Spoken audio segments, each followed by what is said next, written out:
de polytechniciens. Tous les indicateurs après les législatives seront ouverts pour une hausse parce que c'est des décisions très politiques. On redoute généralement le courroux des populations et avant toute élection, on essaye de caresser tout le monde au sens du poil parce qu'on veut être réélu. Nous avons terminé l'élection présidentielle, le RDPC est là avec son président. On attend tenir les leviers du Parlement pour avoir un Premier ministre autonome. Peut-être c'est à la suite de ça que la hausse arrivera. Mais je pense que non. Vous parlez de hausse qui va arriver, la hausse, elle serait inévitable? Bon, dans le cas du remboursement de la dette de Eneo, après avoir balancé entre les créances et la dette, ce qui restera pourra peut-être amener le régulateur à autoriser une hausse. Mais il faut comprendre que pour éviter la hausse de manière systématique, c'est-à-dire 5 francs augmentés par kilowattheure, le Cameroun a opté pour une tarification variée en fonction du volume de consommation. Vous comprenez un peu? C'est-à-dire si vous consommez de 0 à 100 kWh, vous payez peut-être 55 francs. Si vous consommez de plus de 101 kWh à 400, vous payez 70 francs. Donc c'est une hausse à peine voilée, mais qui ne s'applique pas à tout le monde. Et donc il faut faire la moyenne. Il y a même la tarification des hautes tensions, c'est-à-dire ceux qui prennent des gros volumes d'électricité. Par exemple, comme la surprise qui a aidé à... Il faut revoir peut-être sa tarification à l'UQAM. Il faut revoir peut-être aussi la tarification de tout le secteur minier, les grosses entreprises de mines pour qui on est en train de construire ces barrages qui cotent Nantigal, ainsi de suite. On verra, mais je ne pense pas qu'elle doit être d'actualité.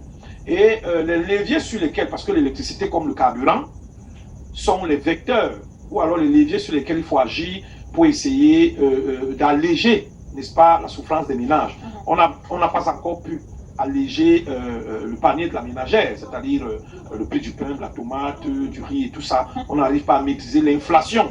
De ce côté-là, je ne trouve pas, donc, moi, actuellement, qu'il serait opportun de passer à une hausse qui risque encore de créer le courroux d'une certaine population, surtout des industries. Il y a les boulangeries qui tournent beaucoup avec l'énergie, il y a la petite industrie qui taille la pierre au village pour vivre.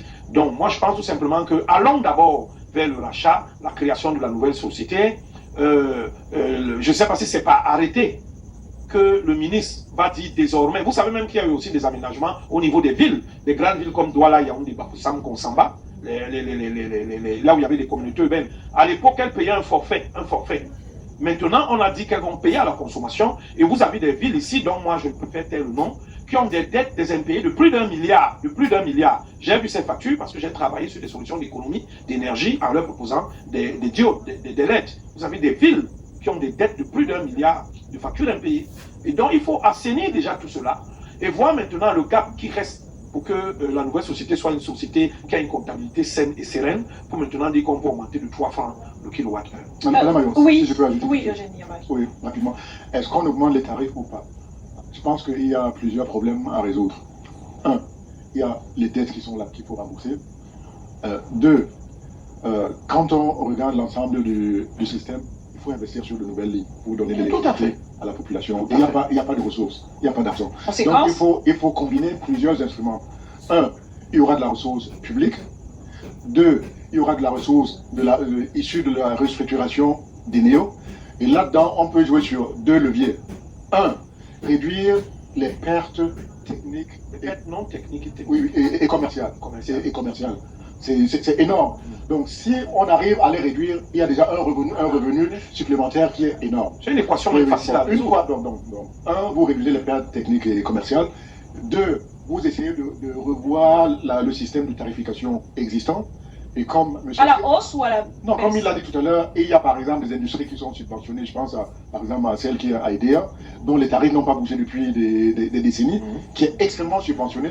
Est-ce qu'il faut faire un lissage pour augmenter là-bas afin de réduire la pression sur tous les autres ménages, sur les ménages et les autres industries? Les petits consommateurs. Une fois que vous avez fait ça, vous ne pouvez pas faire à un certain moment l'économie de quelques ajustements et hausses tarifaires.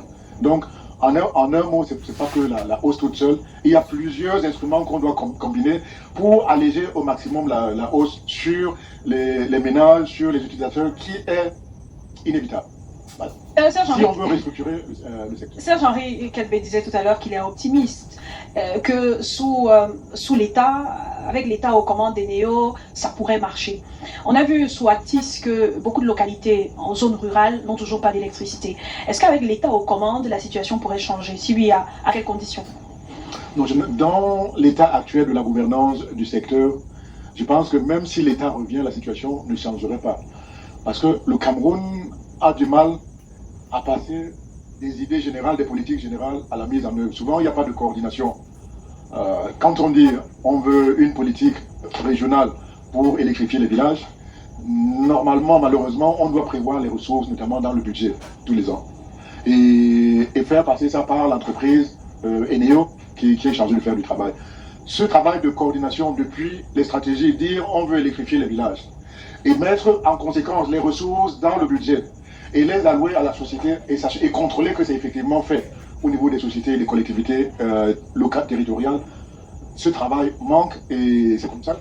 Au vu du fonctionnement actuel, je ne pense pas qu'on puisse avoir des résultats à court terme, sauf à revoir tout le dispositif. Et une fois de plus, je reviens aux autres pays où j'ai dit, quand on investit dans le secteur, on pense de manière holistique. Maintenant, pour l'électrification rurale, on met en place les structures et on s'assure que dans le budget, on prévoit les ressources. Il y a l'AER, pour l'agent d'électrification rurale.